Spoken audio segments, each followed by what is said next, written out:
Ito kung papipiliin ako, administrasyon ni Digong nyo, at aagawin din lang ang pwesto ngayon kay Marcos ako, mga kaibigan.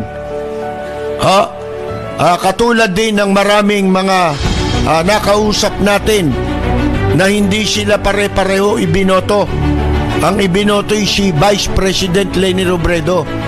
Kung darating ang sandali na aagawin nila ang pwesto kay Bongbong Marcos, abay, kakampihan ko si Bongbong Marcos. Yan ang tandaan ninyo, sapagkat hindi na kailan pa man dapat maulit na isa pang Duterte ang maupo. Lalaki yung nanggaling, hindi mas grabe kung babae, mga kaibigan. Alam naman ninyo yan. Ngayon, sinasabi ko lang, kasi kailangan tayong manindigan sa bawat pagkakataon. Pero kung darating yun, papanig ako kay Marcos para lamang hindi magtagumpay ang anumang masamang binabalak na muling mailuklok sa pwesto ang isa pang Duterte.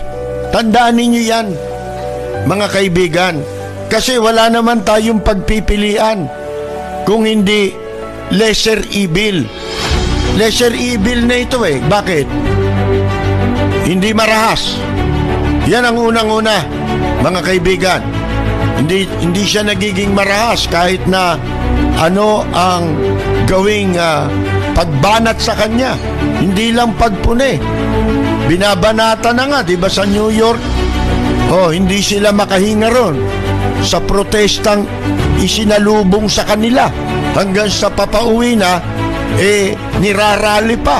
Pero nakita ninyo na wala namang retaliation tayong nakikita hanggang sa mga sandaling ito. Hindi natin alam in the future kung meron, kasi hindi natin hawak ang isip ng tao. Yan ang totoo, mga kaibigan.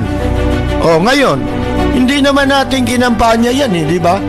Kinampanya natin si Vice President Leni Robredo. At kung hanggang ngayon tatanungin niyo ko kung sino ang karapat-dapat na maging presidente ng Pilipinas nung nakaraang eleksyon, abay, ulitin ko, si Leni Robredo pa rin yun. Hindi mababago yun. Pero pag dumating ang sandali na gagawing masamang balakin labang kay Marcos para mailuklok sa pwesto ang isang Duterte, abay, magmamarcos ako, mga kaibigan. Yun lang masasabi natin. Sa bayan ko ay isa ang lahi